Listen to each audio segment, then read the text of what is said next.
Hoy, 28 de diciembre, y dentro de la octava de Navidad, la Iglesia celebra la fiesta de los niños inocentes. Y el texto es el de Mateo 2, 13 al 18. Se los leo. Cuando se marcharon los magos, el ángel del Señor se apareció en sueños a José y le dijo: Levántate, coge al niño y a su madre y huye a Egipto. Quédate allí hasta que yo te avise, porque Herodes va a buscar al niño para matarlo. José se levantó, cogió al niño y a su madre de noche, se fue a Egipto y se quedó hasta la muerte de Herodes. Así se cumplió lo que dijo el Señor por el profeta: Llamé a mi hijo para que saliera de Egipto. Al verse burlado por los magos, Herodes montó en cólera y mandó matar a todos los niños de 2 años para abajo, en Belén y sus alrededores, calculando el tiempo por lo que había averiguado de los magos. Entonces se cumplió el oráculo del profeta Jeremías. Un grito se oye en Ramá, llanto y lamentos grandes. Es Raquel que llora por sus hijos y rehúsa el consuelo porque ya no vive. Como nota previa, es necesario indicar que todo este capítulo de Mateo está lleno de referencias teológicas y alusiones a la historia de Israel. Es teología en forma de historia, como lo veremos en unos días más al reflexionar más en detalle en el pasaje de los magos. En este pasaje, la misión del niño es representar al verdadero Israel. La mención de Belén nos habla del mesianismo de Jesús. La mención de Egipto nos recuerda el Éxodo. La mención de Ramá nos recuerda el exilio en Babilonia. Y la mención de Galilea nos habla de la misión entre los gentiles. Es decir, el niño en este breve pasaje revive toda la historia de Israel. Y en él Mateo nos lo muestra como el Salvador, el Mesías y el Señor, en quien la historia de Israel alcanza su plenitud. El contexto de este relato es la visita de los magos. Justo antes de este pasaje, Mateo nos habló de unos hombres venidos de Oriente, unos sabios, porque más que magos son sabios, de hecho así se les dice en inglés, y esos sabios representan a todos los cristianos que ya en tiempos en que Mateo escribió su evangelio eran muchos. Esos sabios buscan al niño Jesús para adorarlo. Ellos, gracias a las enseñanzas de la Iglesia, reconocen en este niño frágil y dependiente a Dios mismo que se ha hecho hombre para enseñarnos el camino de la vida. Bueno, pues la visita de los sabios de Oriente quieren enseñarnos que mientras que los pueblos paganos, los de Oriente, reconocen a Jesús como el Mesías y vienen a adorarlo, su mismo pueblo, los de Jerusalén, representado por Herodes, no solamente lo rechaza, sino que además busca matarlo. Estos sabios llegaron a Jerusalén buscando al Rey eterno que ha nacido. Herodes se enteró de que buscaban al Mesías recién nacido, se puso nervioso porque hablaban de un rey y empezó a averiguar dónde debía nacer. Los escribas consultan las escrituras y le responden que el Mesías nacerá en Belén. De hecho, el profeta Miqueas 5:1 dice: Tú, Belén, aunque eres la menor entre las familias de Judá, de ti me ha de salir aquel que ha de dominar en Israel, y cuyos orígenes son de antigüedad, desde los días de antaño. Entonces, si estos sabios dicen que ya ha nacido el Mesías, y él ya sabe que ha nacido en Belén, no duden en decidir eliminar al mismo Mesías. Eso es lo que sucederá más adelante, pues el mismo pueblo de Israel crucificará al Mesías. Entonces Herodes mandó llamar a los sabios para que averiguasen exactamente en qué parte de Belén había nacido el Mesías. Y les dijo que cuando lo descubran le avisen para ir él también a adorarlo. Como en alguna otra ocasión dijimos, el rey Herodes nunca quiso competencia alguna y estuvo dispuesto a eliminar cualquier amenaza a su reinado, incluso al extremo de llegar a matar a algunos de sus familiares más cercanos que podían tentar su poder. Su intención no era pues adorarlo, sino matarlo. Belén queda a solo 9 kilómetros de Jerusalén, y el texto de Mateo cuenta que cuando los sabios encontraron al niño recién nacido, lo adoraron. Pero, dice Mateo, que fueron advertidos en sueños.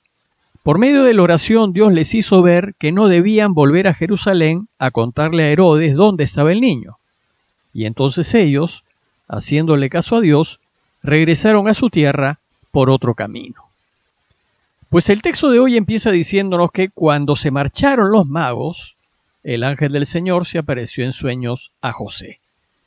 Como dijimos antes, cada vez que las escrituras se mencionan sueños o ángeles, lo que busca el texto es expresar una experiencia espiritual que no es posible describir con palabras ordinarias. Hemos de pensar que Dios le hizo ver a José, en su oración, su voluntad.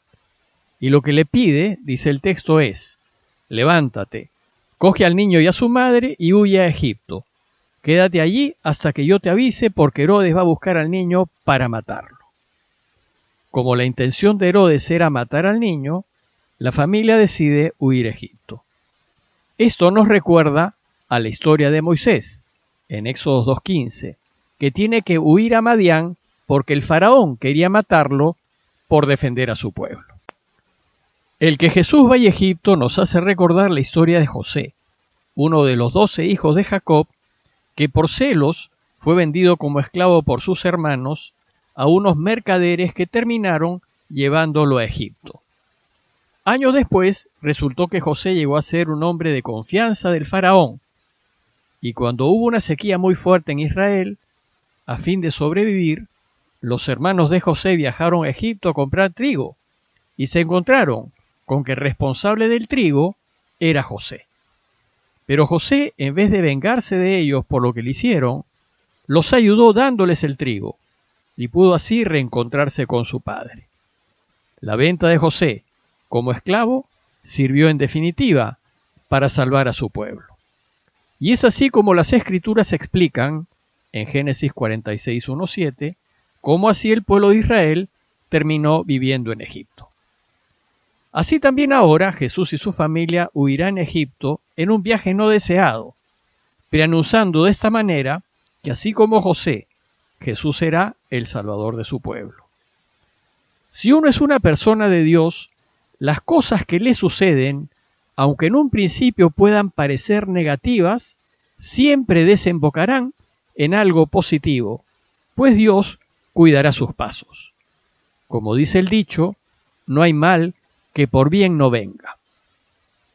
José, el esposo de María, ciertamente un hombre de Dios y siempre dispuesto a hacer su voluntad, no lo pensó 2 veces, y dice el texto que se levantó, cogió al niño y a su madre, de noche, se fue a Egipto y se quedó hasta la muerte de Herodes.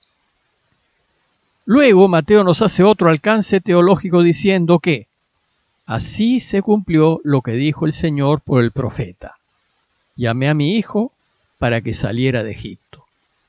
Esta vez la relación es con Moisés, pues así como Moisés salió de Egipto liberando a su pueblo, ahora Jesús es presentado como el nuevo Moisés, como el verdadero liberador de su pueblo.